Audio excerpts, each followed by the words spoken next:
Very good morning to all of you. Myself Poonam Sharma.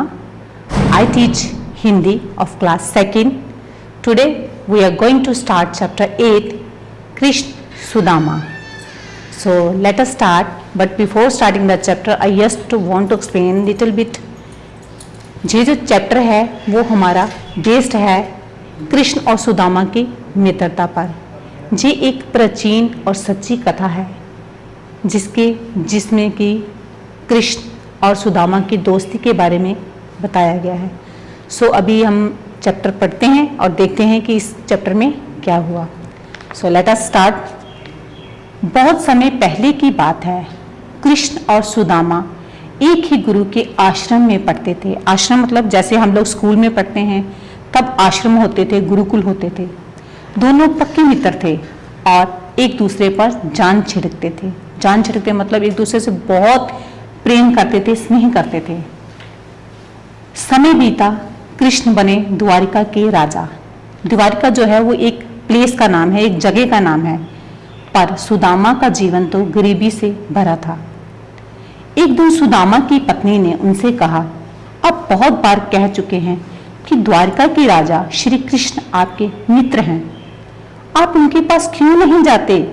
वे आपकी मदद जरूर करेंगे।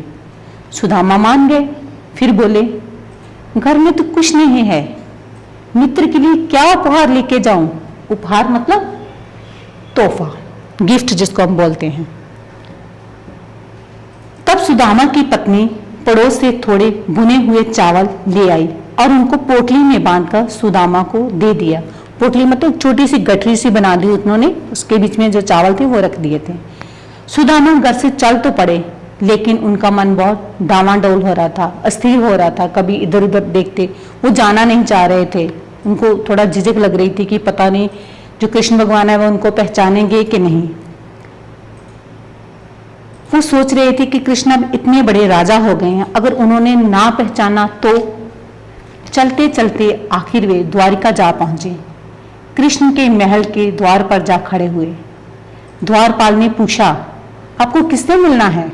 सुदामा बोले, मेरा नाम सुदामा है, मैं अपने मित्र कृष्ण से मिलने आया हूं। जैसे ही भीतर जाकर द्वारपाल ने सुदामा का नाम लिया, वैसे ही कृष्ण दौड़े दौड़े बाहर आए और सुदामा को बाहों में भर लिया। बाहों में भर लिया मतलब उनको खूब प्यार किया। फिर आदर से उन्हें अंदर ले गए। प्रात में पानी लेकर, प्रात समझते ना, एक बड़ा सा बर्तन होता है, उसमें पानी भरकर उन्होंने सुदामा के पैर धोए।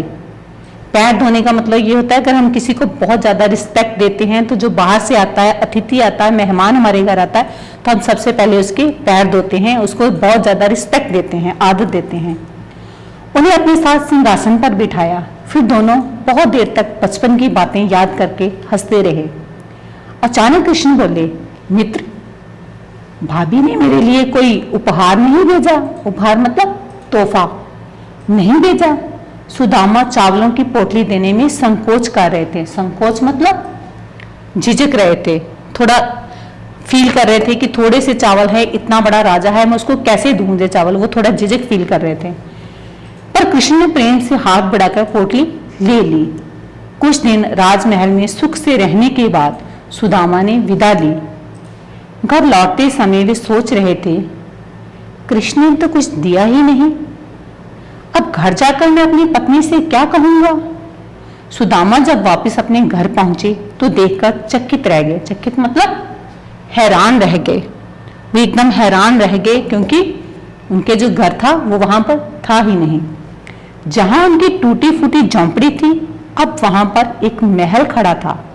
वे मन ही मन बोले, ये चमत्कार अवश्य कृष्ण ने ही किया होगा। चमत्कार मतलब एक अद्भुत बात, एक अनोखी बात हो गई कि जहां पर उनकी जो झोंपड़ी थी अब वहां पर झोंपड़ी नहीं थी, झोंपड़ी की जगह पर एक महल खड़ा था, सुंदर महल खड़ा था। उन्होंने मित्र का मान रख लिया, बिना कुछ मांगे, बिना कुछ बोले। उन्होंने जो सुदामा के दिल की बात जान ली थी और उनका जो झोंपड़ी थी, उनका जो दरिद्रता थी, जो गरीबी थी, वो उसको दूर कर दिया था और उनका महल जो था वो बना दिया था। सो इस कहानी से हमें बच्चों ये शिक्षा मिलती है कि सच्ची मित्रता किसी तरह का कोई भेदभाव नहीं करती। हम अपने मित्र से अगर कुछ चाहते हैं तो बिना कुछ मांगे ही वो हमें दे दे, वही सच्ची मित्रता होती है। मुझे पूरी आशा है कि आपको जो चैप्टर है, जो पाठ है, उसकी पूरी समझ आई होगी और आप इसको अच्छे से फिर से एक बार दोहराएंगे। Thank you very much.